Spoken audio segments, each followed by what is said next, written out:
discover how to attract clients with marketing funnels in today's episode with Rhiannon Franz, and she's the founder of a marketing agency. So Rhiannon, please tell us, how can entrepreneurs attract clients with marketing funnels? Welcome to Awakened Titans podcast with Lily Patrascu. Mind-blowing conversations with influential business titans sharing how you can manifest abundance, love, joy, success through quantum awakening, quantum manifestation, quantum healing, quantum miracles, exponential business growth, and innovative products and services. Well, I think the first thing I notice a lot with marketing ourselves is this notion that it's hard to read the label on the outside of the jar when you're in it. And so as humans, it's hard to package and write and say what it is that we do. It's sort of natural that we have a difficult time with that. So as we are figuring out how we're marketing ourselves and what we're saying, it's my number one, I guess, advice is like put on the hat of your audience. Don't be yourself talking about yourself first. Put on the hat of your audience and think about what do they want to hear to help them alleviate their pain point. And that would be like the number one, like go to, put that hat on, and that will help you figure out what the label on the jar should say. Thank you. So what it would be the next step to help for entrepreneurs to attract clients with marketing funnels? I find a lot of clients come to me thinking that they're ready for paid ads. I come from a media background. I worked in the top ad agencies in New York, Detroit, LA. I worked on hundreds of millions of dollars of client budgets on huge brands. And here are these little tiny brands coming and running $500 a month and going, why is it not converting? And that first and foremost is like, don't start there. Don't start thinking you're going to swim with the big fish and putting paid ads out and somebody's going to just magically find you that way. And that's why I focus a lot on teaching about funnels and what are you messaging out and being visible to people that are just right in front of you. So it starts with not thinking that ads is your answer, and look at what does your emails look like? What does your workshops look like? Different tactics to get yourself visible that would be first and foremost before jumping into ads. Thank you. So why is it important to do that? Because the return on your investment is not going to be as high if you don't have your funnels and your marketing in place first. So another reason to even do your marketing is because you need to be visible. And how are people going to know that you offer this amazing service that you can help people if they don't know about you? So there's different marketing tactics that you can do to get out there, be visible, talk to people, networking events, things like that. But then what do? You go to a networking event, you collected 10 cards, you met people, you shook people's hands. Now what? Are you actually following up with them? Are you actually messaging them on LinkedIn with a personal message? Are you adding them to your email marketing funnel and continuously dripping emails marketing out to them? There's little tricks and tips and ways that you can build out your marketing funnel that's going to get you a faster return because you did the work of meeting somebody, of networking, of putting yourself out there, and then it just like kind of drops and falls flat. So I find that a lot of people will come to me and say, well, I'm running paid ads. And I'm like, why? You just met all these people. Let's build your funnel and how people are getting closer and closer and closer to buying from you and understanding what you do, then dropping those leads that you work so hard for. Thank you. For people that want to do marketing funnels that use a book as that initial first time offer, what would you recommend they do to make that kind of book funnel successful? What elements should be on the page? Oh, okay. So like a landing page would be a specific offer. What are you trying to get? So it's your book. You're trying to sell your book. Sometimes people want to know more before they're ready to just purchase that book. So when we're doing advertising, and when I say like, okay, now you're ready for ads, those are like what you typically think of a landing page, where it's like you're driving to the sale. You've worked so hard to get somebody to click on an ad to drive to your landing page. They're likely to book because they've done these other steps. So if you're pre that, okay, you're like first time somebody lands on your website and you do have a book that's that's your main offer, they also want to understand a little bit more about you. They want to know who you are. Why would I get your book? What are some other things that we should know about you? I loved how, like we were saying earlier, like I've done this X of sales, or I've done this much helping this many people, right? And so then those sort of accolades or testimonials are important to be around that content, as well as driving that book offer. That should be the front and foremost. But again, it's sort of, those are two different pages and two different tactics. Thank you. For marketing funnels, again, for book funnels that lead onto something else that is bigger, let's say like a course, an online course, and then leading up to a workshop, what makes those kind of pages convert well? And what's the opposite of that? What's missing when they're not converting? I mean, it depends. Like I like to do audits with clients and go, okay, let me see where are people landing? What are you trying to do? How are you trying to get them? I think if just a general statement across would be the low ticket to high ticket is a good way to think of it. So what is your entry offer? What are you getting people to like get a little taste of what they can do with you? So if that was, let's say, a webinar, a free webinar, let's just give that example, then you're pushing that out because they're getting a taste of what you can do. And then you're talking about your book. So they're getting a real understanding of who you are. And then you're upgrading them to like your course. You're saying, okay, if you couldn't get this out of my webinar, you can't really get the full nitty gritty out of my book, join my course. And this is how I can help elevate you in one-to-one or one-to-many, right? So it's that is also a funnel of like, how are you driving them from awareness to purchase, and then thinking of it from the starting with lower ticket and then driving to the higher ticket. Thank you. So my question was more around, it's a book funnel, right? Where people, as a first-time offer, will be buying the book. And then the second one, they are upsold potentially to an online course of, let's say, $500. And then on the third page, they are upsold to a $2,000 or $3,000 maybe in-person workshop. And then maybe on the fourth page, they're upsold to something a lot bigger of, let's say, $11,000. Now, how likely is it that people would actually go through the entire thing? What would need to happen for them to actually buy without actually talking to you? Because, and the reason I'm asking this is because I have seen this kind of funnel being advertised on Facebook. For books, and I'm a publisher, so I want to do this kind of book funnels for me and also for my clients to kind of prove that it's possible to make, let's say, 100K with starting out with a book and then leading up to something bigger that they may offer as well. Yeah, so I think it goes to your email strategy. And if you have a list of even, a couple hundred people, starting with nothing, is nurturing that list through different strategies from, let's say you're pushing out content once a week. That's probably not going to be enough, right?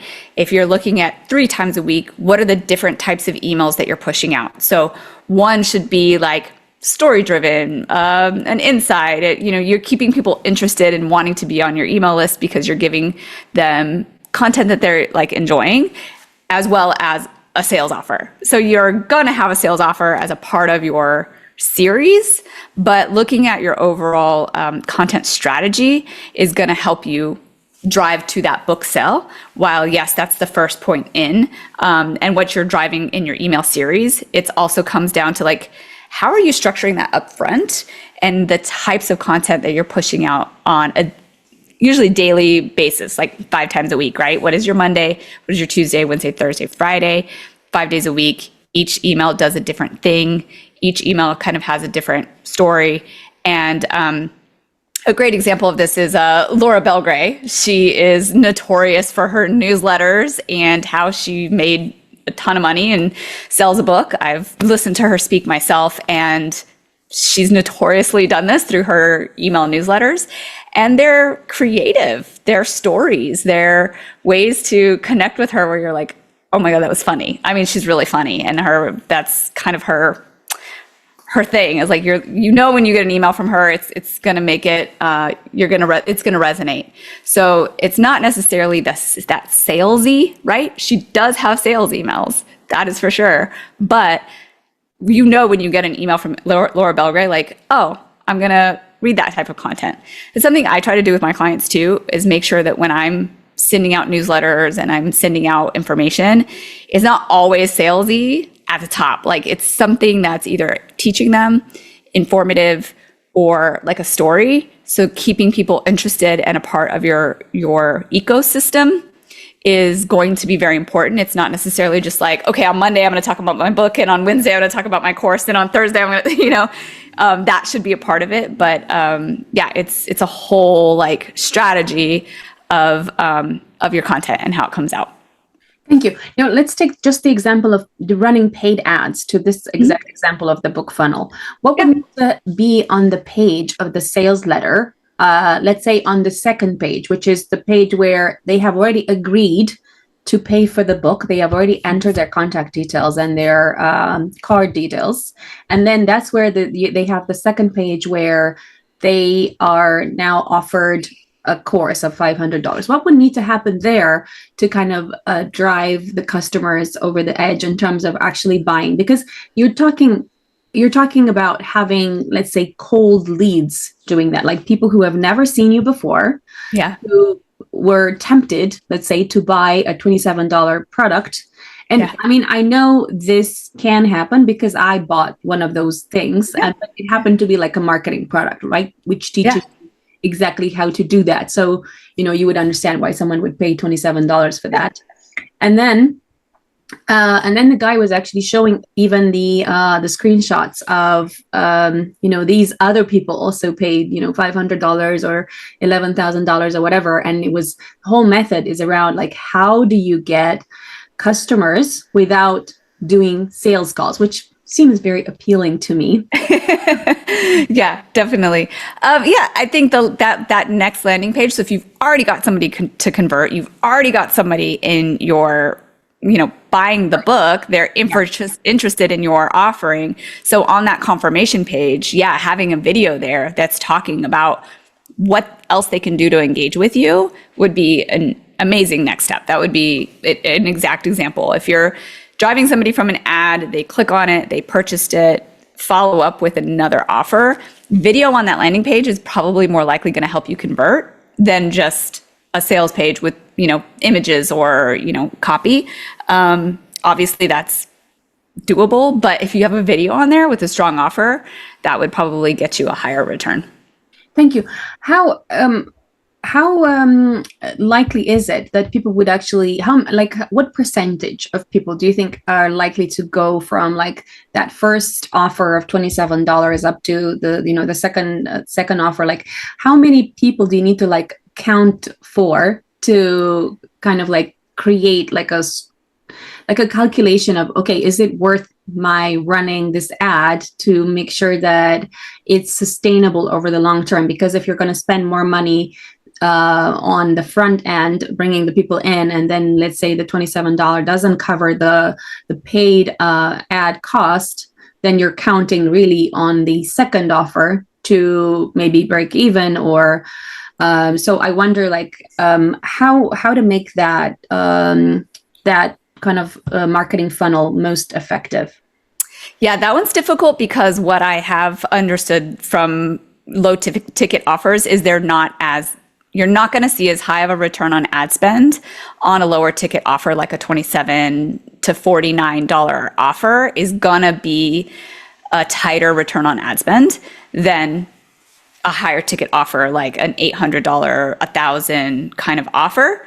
That being said, those are two different ad strategies. So if you are trying to, get that low ticket offer to get somebody into your email system, and then you can nurture that, that's the way to think of it. It's not necessarily like, okay, I'm going to drive them to this $27 thing, and then what is that upsell there? It's not going to be as high. I mean, you've already got somebody to purchase, so now converting them to the next upsell is good, but your ad spend is on that $27. So you're looking at the ROAS on that ad spend, and that's where I'm saying before you're ready to do ad spend, what does all those other things look like? So are your funnels set up to be nurturing, to be getting people in your system, so that when they buy that $27 thing, then they come into your email system and you're nurturing that? That's where you're gonna see the return. You're gonna see somebody kind of take a little bit of time, read the book, check your emails, and then come back later. But that's going to be like more of the long game. If you're doing an ad campaign on your $1,000-ish offer, that's a different landing page, right? You're going to do a different landing page, a different ads, different copy, different messaging that's driving to the $1,000. And that's where it's like, okay, now somebody knows they're signing up for a coaching program or whatever. That's a whole different funnel, an ad funnel. And ad funnels different than the marketing funnels. So that paid ad side, running paid ads against the $1,000 offer is a higher ticket offer. So your return on ad spend theoretically should be higher. That being said, it's a higher ticket offer. So you're not going to get as many. You're not going to get volume. You're going to get volume on the $27 ad offer, but it's not going to be as high of a return because it's $27. It's about getting them in that funnel. So that first step is where I'm talking about what is your marketing funnels? How are you nurturing people? How are you getting people in? And that's where it could be like through your podcast, through your social media, through free webinars, through things where people are getting to know you a little better and they're coming into that funnel, and that email is going to be way more valuable than an ad click. Does that make sense? Like that's where I'm saying first, like, grab that email, because that email is going to be worth way more money than an ad click.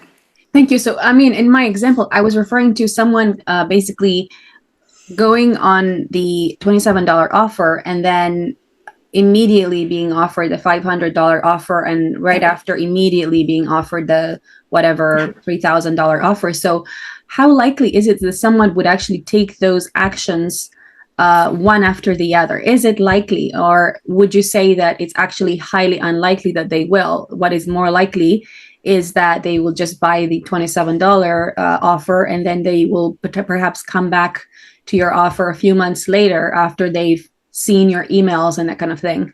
Right. So that's what I'm saying, is that you will get people to upsell. And if you have it timely, right, this is your only offer right now. Otherwise this goes up if you don't buy right now.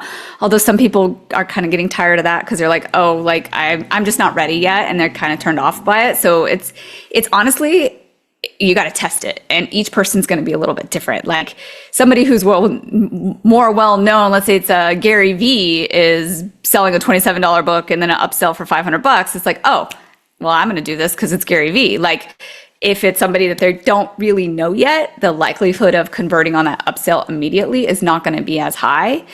The more likelihood is that now you've captured their email, you can nurture them, and then you can upsell them down the road. Okay, thank you so much. What other elements should entrepreneurs have on their marketing funnels to make sure that they convert versus not? So, the reason I ask is because I've run a lot of ads for events, and but they typically were free, where people would come to a free event, and there they would be offered like a high ticket offer at the event, which was in person. But I've never tried to run marketing funnels for like books or any other products. So I wonder what the process is there. Yes, for books specifically, I mean, it comes back to the personal brand. So what is you're going to have a whole ecosphere of things that you're offering with the product of a book. So if you're nurturing that email list that you have, that's a great way to just figure out how your content strategy is with that marketing funnel. So there's different offshoots of things you can offer with that primary offer being that product of the book. And then doing that from everything that, a big saying people are always talking about is selling from the stage. Right? That is your opportunity to speak from a stage, paid, free, whatever, speaking, right? And then selling your book in the back, come buy my book. So all of these touch points are your marketing strategy, but in that email funnel and how you're getting people to buy that book, it should be It should be a consistent message that you're putting out throughout your email marketing and making that one of your primary products that you're talking about through your funnels. Thank you. In terms of email marketing, what's the best way to attract and not get too many unsubscribes in terms of the content? How should the content be balanced with sales offers? Yeah, that's a good strategy to talk about, because it does need to have some sort of reason people are going to keep reading your emails, and there's got to be a nugget of an information, a nugget of story, a nugget of, there's a testimonial or maybe a client testimonial, client success story, something like that. There's different ideas of content that you're putting out where, it can't just all be sales. People are just going to unsubscribe immediately. But if you think of a week, 5-day week, how many, one email a day, and if you've got, a story email, you've got a tip email, you've got a testimonial email that gives you 2 days for sales. So I think it's a mix of all of those types of things. And that is similar to like a social media content strategy, right? Like you're not going to do tips 5 days a week. You're going to do tips every Tuesday tips, right? And then Thursday podcast promotion, right? Same kind of idea for your emails as you would apply to your social media strategy is like, what does your 5-day week look like? And what types of content are you creating across that? Thank you. What's your blueprint for clients to create marketing funnels? Where would they start? So I offer a vitality plan. It's $800, and I sit with them for about an hour or 2 hours. It depends on the person, to really get into their business goals. Because I find that again and again, clients think this is what I want, and they, have a clear vision. And then I kind of dig in a little more. Well, what are you actually trying to achieve? What are your actual goals? Where do you actually want to go? And out of that call, it's a bit more business focused. I give them a clear plan. And what I have found coming from corporate, moving to, I was in corporate for 20 years, and coming into this where I can help people through a clear project plan with strategy and goals and a fixed cost, fixed timeline plan to get them from here to there is like, it's like gold. It's like, I'm charging $800 for it, but it should, it could be more. It's my lead product, my intro rate product, to say, hey, look, this is what I can do for you. I know you inside out. I can take your business from here to there. And then I can apply that. What I do is I apply that $800 to the brand elevation. So let's say you do need a new website, you need marketing funnels, you need a lead magnet, you need social media content, whatever it is. Then I can put that package together for you based off of where you're at. And then that $800 is applied to that brand elevation. Thank you. So what kind of steps do entrepreneurs typically take when creating marketing funnels? Well, I think it depends on how clear their website is, if their website is actually converting. I find that a lot of entrepreneurs come to me and they are just kind of slap some website up and it's not actually speaking to their audience. And that's the first step. And a lot of people will kind of push that into like brand strategy. What does your brand look like? And how is your how are you showing up? And then how does that look like online? And I was kind of reading some of your background, and you come from a lot of copywriting, right? Coming from how to speak to people and how to put together packages from what you offer. And that was like your big selling point. And I find people don't know how to do that. It's very hard for them to think about what their clients want and how to position it to them in that way. So starting with your website, really take a look at it. Again, put that hat on of your audience and read it like you're them. And that can change a lot for you, where you go, oh my gosh, all I'm doing is talking about myself. Like, yes, your website's to talk about yourself, but it's supposed to be in a way where there you go, oh, I see how that person, can help me. Thank you. What else are people missing when it comes to marketing funnels? They don't have one. I've talked to so many people. They're like, I get emails, but then I don't really do anything with it. Or I email once a month and that's not going to be enough to stay top of mind. People are scared. Honestly, I was too. They're scared to put their writing out there. Kind of going back to the copywriting thing, like that was one thing. You have that on your website. Like you're a copywriter. Like that takes a lot to get to that point for a lot of people, including myself. I felt like my writing's not good. And well, with ChatGPT these days, a lot of us can do so much better with writing and not be so fearful of putting emails out and trying to craft a story. Just starting to write your stories, just starting to put it out there. That's my number one recommendation. Just start, and you can always refine and get better. Thank you. And do you actually do the marketing funnels for people, or do you? Yeah, you do. Yes, I do. Yeah, I find that people just don't know where to start. And so once I sort of craft for them an initial lead magnet, a funnel, and a blog series, then I give them some prompts to go with after that. So I set them up, I show them how to do it, I build the website for them, and then I say, okay, now here's how you create your own blogs, and here's some blog prompts that I think based off of what your wheelhouse is. And they're like, oh my gosh, why didn't I think of these, right? Like, why didn't I think of these questions that I could answer with my expertise to actually help people? So I help with all of that setup, and then I help with like hats off. So they feel trained and like empowered to take it with them. Thank you. How do the target market that you're appealing to, how do they feel called out on a marketing funnel? I feel like I'm refining that myself. Like I'm getting better at figuring out who I help in the right way. Like I myself, as a marketer, have a hard time reading the label on the outside of my jar. And so as I'm refining my message tighter and tighter, I get emails back, and people will email me back and they're like, okay, Rhiannon, that one's getting better. Or they'll say, okay, I feel seen on that one. So as my emails are going out and I'm getting better and better at writing them, and I'm getting better at my specific target market, I'm getting more fit calls. I'm getting more people responding to me, and proving out that what I offer to clients, you got to talk the talk and walk the walk. Like I'm doing it, and it helps me get better for my clients too. Thank you. Tell us where entrepreneurs can find you.